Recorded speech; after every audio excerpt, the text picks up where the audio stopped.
रिजा। गोली की आवाज़ के बाद फिजा में सन्नाटा तारी था। रिजा अपनी जगह साख्त थी। ज़मीन पे खून टप टप गिरने लगा। सारा ने एक नज़र सामने देखा।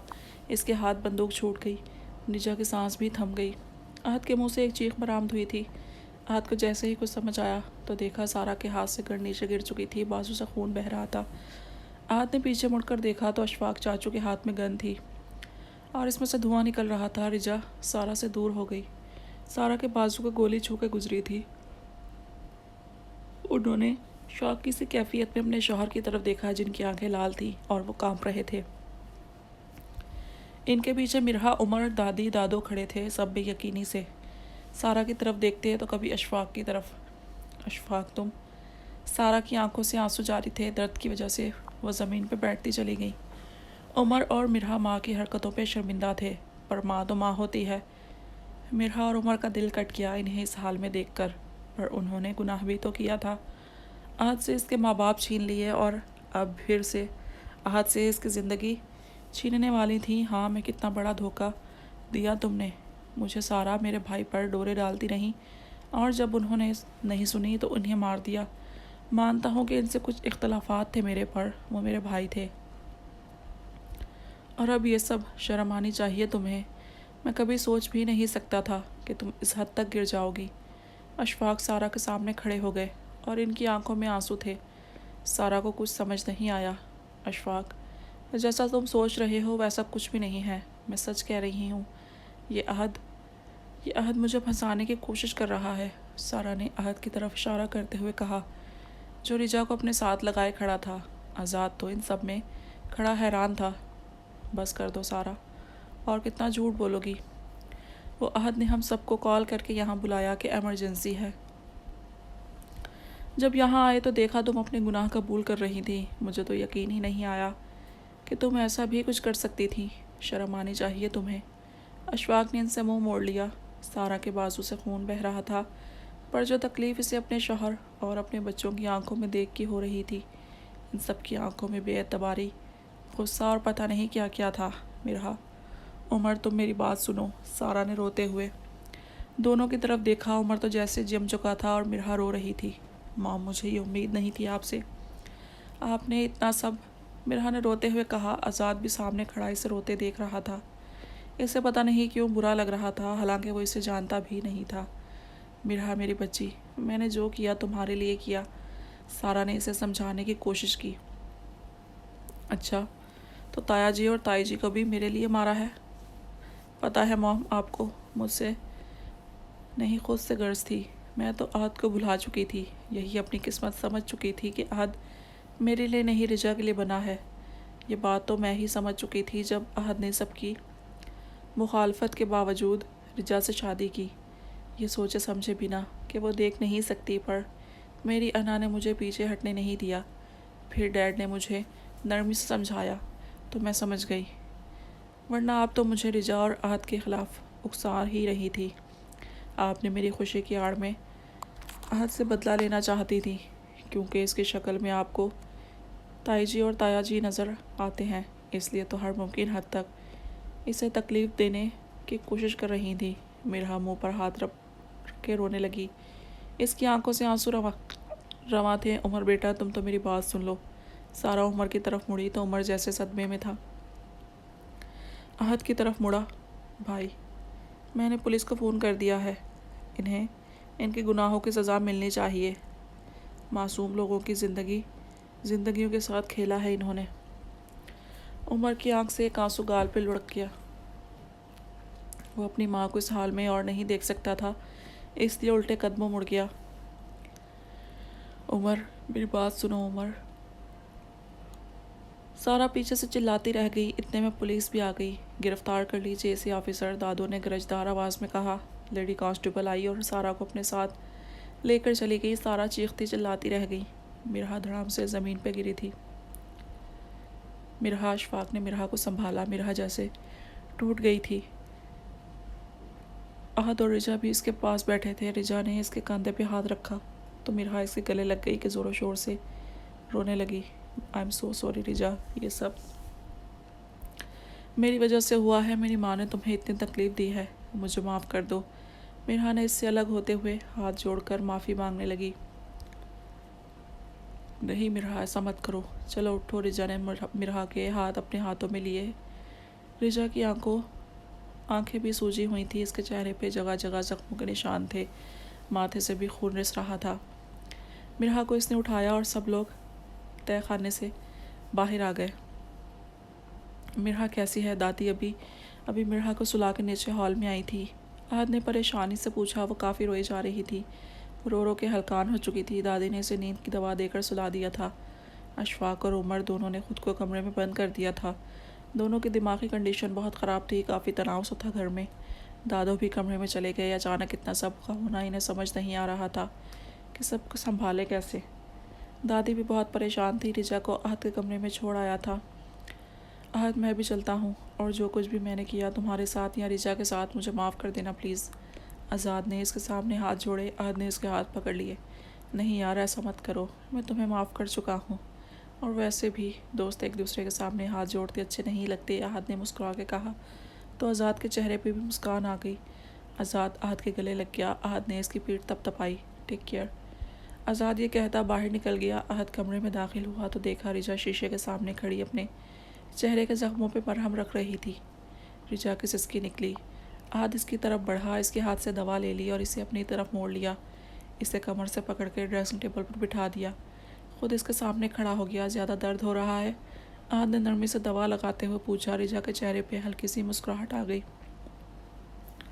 अब नहीं हो रहा। रिजा ने मोहब्बत भरी नज़रों से इसे देखते हुए कहा। इसके चेहरे पे मुस्कान देख आहद भी मुस्कुरा दिया। क्या हुआ, ऐसे मुस्कुरा क्यों रही हो? आहद ने इसके माथे पे मरहम लगाते हुए पूछा। नहीं, ऐसे ही।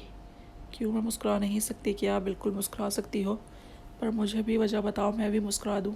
आहद पीछे हो गया।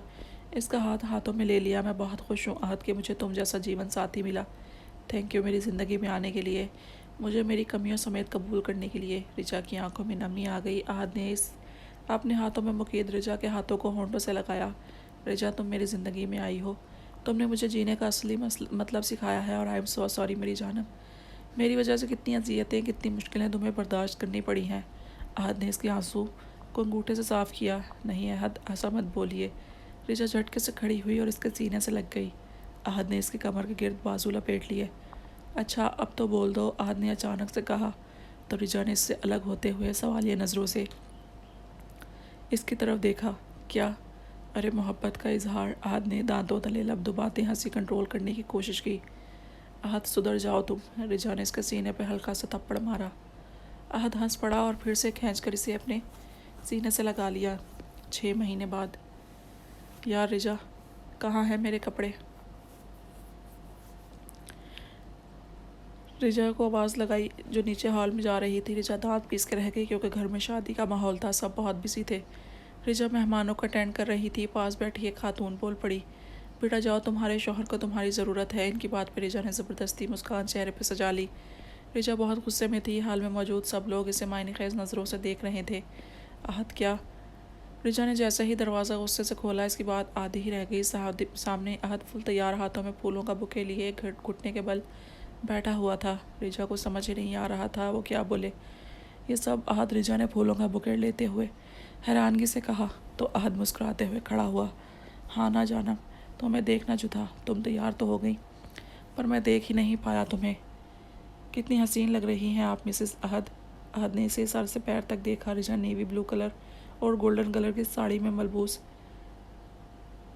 बालों को खोले मेकअप और ज्वेलरी में आहद को बहुत अच्छी लगी। आहद ने इसके माथे पर लब रख दी है। पर आहद, कितना काम है, सब इंतज़ार कर रहे हैं और तुम्हें ये बचकाना हरकतें करनी है। रिजा ने फूलों का बुके साइड पर रखा और नजरें चुरा रही थी। आहद इसकी बात पे मुस्कुराया। रिजा बाहर जाने लगी तो आहद ने इसका हाथ थाम लिया और खींचा तो इसके सीने से आ लगी। आहद, प्लीज़ छोड़ो, कोई देख लेगा। रिजा ने इसके सीने पर हाथ रखते इसे दूर करने की कोशिश की, पर नाकाम। वो इसे ही देखे जा रहा था। रिजा काफ़ी ब्लश कर रही थी। कोई नहीं देखता। आहद ने इसके बाल कान के पीछे करते हुए कहा तो रिजा भी मुस्कुरा दी। आहद, भाई सो सॉरी, मैंने कुछ नहीं देखा। उमर अंदर आया तो फ़ौरन बोला। रिजा आहद से फ़ौरन अलग हो गई। क्या हुआ उमर? आहद ने अपनी कंडीशन पर काबू पाया। उमर मायने खेज मुस्कुरा दिया। भाई वो चले, नीचे बारात आ गई है। उमर ये कहता बाहर निकल गया। आज मिरहा की शादी थी। आज़ाद ने बाकायदा इसका रिश्ता मांगा था। सब घर वाले खुशी खुशी मान गए थे और आज शादी थी और रिजा ने सारी तैयारियां संभाल रखी थी। सब आखिरकार नॉर्मल हो चुका था। सब अपनी अपनी ज़िंदगी में लौट रहे थे, इस वाक़े को भुलाने की कोशिश कर रहे थे। तो चलें, क्वीन ऑफ माई हार्ट अहद ने रिजा के सामने बाजू किया तो रिजा ने बाजू थाम लिया। अहद भी 3 पीस में काफ़ी हैंडसम लग रहा था। रिजा ने मुस्कुराते हुए इसकी तरफ देखा।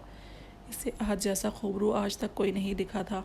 रिचा को आज भी याद था जब इसने आंखों की रोशनी हासिल करने के बाद पहली बार अहद को देखा था तो वो इसे देख के हैरान रह गई थी। इतना खूबरू था वो और इसकी ग्रे आंखें। रिचा तो डूब ही जाती थी। चलें, अहद ने कहा तो रिजा होश की दुनिया में लौटी। रिजा ने मुस्कुरा के हाँ में सर हिला दिया और इसके हमरा चल दी। दोनों सीढ़ियों से उतर रहे थे। काफ़ी अच्छे लग रहे थे, बिल्कुल मुकम्मल एक दूसरे के साथ। रिदा, हैदर ने रिदा को मुखातिब किया। जी हैदर, रिदा ने जवाब दिया तो हैदर को इसकी मासूमियत पे हैरत हुई। वो कब से इसे बुला रहा था, वो आ ही नहीं रही थी तो हैदर खुद ही चला आया। रिदा का नाम, रिदा इसे जाने का इशारा किया तो रिदा उठ गई। क्या बात है हैदर? रिदा ने आते ही इससे पूछा। ये कोई परेशानी वाली बात नहीं है। हैदर ने इसके कान में सरगोशी की। बात यह है कि आई लव यू। ये कहकर इसने रिदा का गाल चूम लिया तो रिदा का मुंह खुल गया। इसने इधर उधर देखा, कोई इन्हें देख तो नहीं रहा था। रिदा ने हैदर को घूर रही थी। हैदर हंसने लगा। रिदा जाने लगी तो हैदर कमर में हाथ डाल लिया और जाने से रोक दिया। वाइफी, अब तुम कहीं नहीं जा रही समझी? हैदर ने इसे आंख मारी तो रिदा हिलने से रही। बस वहीं खड़ी हैदर की बातों को एंजॉय कर रही थी, जो कभी कभी शरारत भी कर देता और रिदा ब्लश करने लगती। इतने में बारात आने का शोर पड़ा। निकाह के बाद रुखसती हुई। मिरहा लाल और उसी जोड़े में खूबसूरत लग रही थी। आज़ाद तो नज़र हटा ही नहीं पा रहा था। काफ़ी प्यारी लग रही थी। आज़ाद भी कम नहीं था। काली शेरवानी में काफ़ी हैंडसम लग रहा था। मिरहा को इस वक्त अपनी माँ की बहुत याद आ रही थी, पर वो अपने किए का नतीजा भुगत रही थी। अस्सलाम वालेकुम। मिरहा आज़ाद के बड़े से रूम में बेड पे अपना लहंगा फैलाए बैठी थी। वो आज़ाद को ठीक से जानती ही नहीं थी, पर फिर भी शादी के लिए मान गई। इसने आज़ाद को देखा था। अपनी नर्वसनेस पे अपने हाथ मसल रही थी। आज़ाद कमरे में आया, आते ही इसे सलाम किया। वालेकुम सलाम, मिरहा ने मुस्कुरा के जवाब दिया। आज़ाद समझ रहा था कि वो कंफर्टेबल नहीं है। आज़ाद ने अपनी शेरवानी उतारी और मिरहा के सामने आके बैठ गया। मिरहा, तुम कंफर्टेबल रहो, मुझे तुमसे बात करनी है, आज़ाद ने संजीदगी से कहा। तो मिरहा ने नज़र उठा के इसे देखा। आज़ाद ने इसका हाथ अपने हाथ में ले लिया। मिरहा, तुम जानती हो मेरे माजी के बारे में, और मैं भी सब जानता हूँ, पर मैं भी ये जानता हूँ कि हम सब बुला के अपनी ज़िंदगियों में आगे बढ़ना चाहते हैं। मैं ये चाहता हूँ कि तुम मेरे साथ अपनी इस नई ज़िंदगी का आगाज़ करो, आज़ाद ने बहुत मोहब्बत से कहा। तो मिरहा ने मुस्कुरा के सर इस बात में हिलाया। दोनों एक दूसरे का माजी जानते थे, इसलिए कोई मसला ही नहीं हुआ। इसने मिरहा के माथे पर लब रख दिया। मिरहा मुस्कुरा के पल महसूस कर रही थी। मैं वादा करता हूँ मिरहा, तुम्हारे सारे दुखों और तकलीफ़ों का अजाला कर दूँगा, आज़ाद ने कहा। तो मिरहा की आंखें नम हो गईं। शुक्रिया आज़ाद, मुझे अपनाने के लिए, मुझे समेटने के लिए। मिरहा ने शुक्रिया अदा किया। तो आज़ाद ने मुस्कुरा के इसके हाथ पे प्यारा सा ब्रेसलेट पहना दिया। दोनों की ज़िंदगी ने बहुत बहुत मुश्किलें दिखाई थी। अब इनकी ज़िंदगी एक दूसरे के साथ पुरसुकून गुजरने वाली थी। रिजा, अहद, रिदा, हैदर और मिरहा आज़ाद ने ज़िंदगी में बहुत कुछ देखा, लेकिन आखिर इनकी ज़िंदगियों से अंधेरे ख़त्म हो गए और मोहब्बत की रोशनी से सब मुनव्वर हो गया। अहद का इश्क रिजा के लिए बसारत साबित हुआ, जिसने